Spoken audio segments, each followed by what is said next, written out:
Many people are finding it difficult to buy a home. With high interest rates and high home prices has left many wondering if it even is still possible to buy a home nowadays, especially for younger people. In this video, I just want to talk about how my wife and I made it a possibility, and hopefully you guys can take away some practical tips to help you guys be able to make this dream possible. The first things I want to talk about is sacrifice. And one of the few things that my wife and I sacrifice is luxury. And what I mean by luxury is things like, buying a new car, going out to eat every day, taking vacations, and things like that. Huge luxury things that my wife and I stayed away from was buying a new car. Now, for the last 3 years, my wife and I have been driving around a 2004 Toyota Matrix. It's not the prettiest thing, but it's practical. It gets us from point A to point B just fine, and it's completely paid off. My wife and I could have caved in and been like, hey, we need a nice car. We need to, ride around in something more comfortable.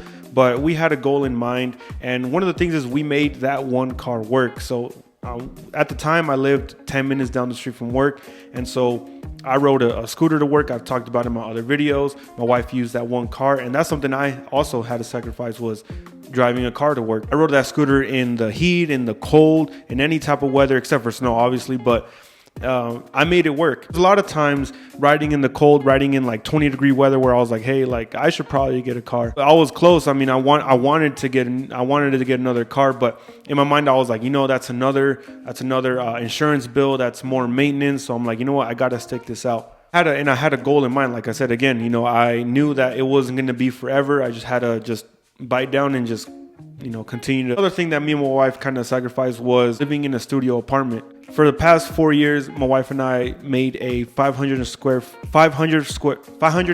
square foot apartment work out for both of us. At first, my wife didn't really like the idea, but after touring the apartment, we sat down with each other and we're like, hey, we can make this work. It was one of the cheaper options at the apartment complex, and the space wasn't super big, 550 square feet. Things did get crammed in there sometimes, and it would have been nice to have another room, or it would have been nice to have a bit more space, a little bit more closet space. But no, I mean, we made that thing work. And again, it wasn't a long-term thing. We before we moved, we said, hey, we're gonna stay here for 5 years. That's kind of gonna be our max, and set goals to save money. And we didn't want to live there longer than 5 years. And we could have, caved in and been like, hey, we need more space. We need to get another bedroom. There's a lot of times we could have caved in, but, we stuck to our guns and we're like, no, let's make it work. And another thing was work. For the past 2 years, I've worked 2 jobs. I've worked at a body shop and I was working at Target, and I wasn't going to work 2 jobs forever. I just had a second job to be able to pay off a lot of debt and also save money. And I had the end in mind. I knew I wasn't going to work, again, this wasn't going to be a long-term thing. I knew that it was just going to be a short term, and to be able to meet that goal. And a lot of people just work 2 jobs aimlessly. They just feel like they need more money to maintain a certain lifestyle, and people just work aimlessly and they burn themselves out. But you got to make sure that if you're going to work extra or do something, that you have that end in mind, so that you're not burning yourself out. So yeah, no, working 2 jobs was hard. It wasn't easy. I had to stop going to the gym for a little bit. My nights, I was working 6 to 10. And so I would get home kind of late, 10:30, and I had to wake back up at 8 o'clock to get to work at 8 o'clock in the morning. So it was definitely, there was a lot of times in there where it got rough. Another thing was location. So at the time we were living in Inglewood, Colorado. And again, me and my wife fell in love with that area. We really wanted to be there. The only issue was that all the homes for sale were around $500,000 to $600,000 for what we were looking for. And so yeah, we quickly found out hey, yeah, this is probably not going to be a possibility here in the Inglewood area. And so we talked with the realtor, and we're looking at different areas. We looked all around the Denver metro area, in Aurora, Thornton, Westminster, all those places. And the more I looked into the numbers, the more I was like, it's going to be hard. And there was a lot of times where me and my wife definitely got, unmotivated. We were like, yeah, let's just stop looking. And there was a lot of times where my wife and I were like, you know what? We could have been like, let's just go on that vacation. Let's just buy that newer car. Let's just forget about this home stuff, and let's just forget about it. But we were like, you know what, let's just calm down. We're gonna be able to find something. Let's just maybe find an area where we can make it work. So we even flirted around with the idea of maybe even moving states. We were looking to either Texas or Tennessee, but after a little bit more digging, we just looked in more areas, and we looked in the Colorado Springs area, and numbers still weren't what I wanted them to be. And we even looked even more south, and we landed here in Pueblo, Colorado. And yes, talk to any Colorado native, and they're gonna say a lot of bad things about Pueblo. But I mean, here we found a house that worked with our numbers. Honestly, Pueblo isn't that much different from an area that I grew up in. So I grew up in Antelope Valley, California, and it's kind of similar with desert and not much to do.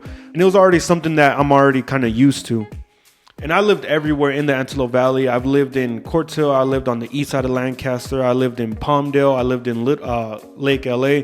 So I've lived everywhere. Just like anywhere you're going to live at, it's going to have its good pockets and it's going to have its bad pockets. Fortunately, again, Pueblo has its bad reputation, but just anywhere is going to have its good areas and bad areas. So I don't know, people are scared to move to different areas, but you got to do your research. You got to look into the areas, maybe even go visit the area. That's what me and my wife did last year in May.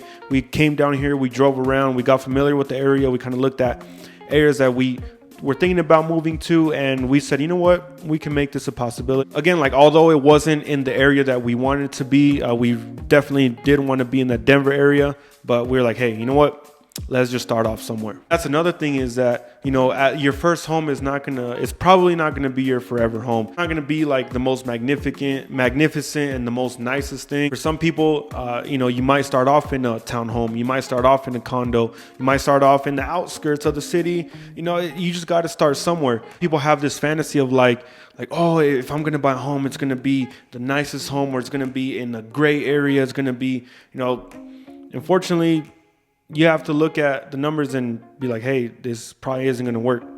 Me and my wife knew, we're not going to be able to live in the Denver area. It goes for anybody in the bigger cities like LA or Chicago or anywhere. Yes, it would be super nice to live in those areas, like in Los Angeles or in Chicago or in these big cities where you're closer to work, where there's a lot of work to do.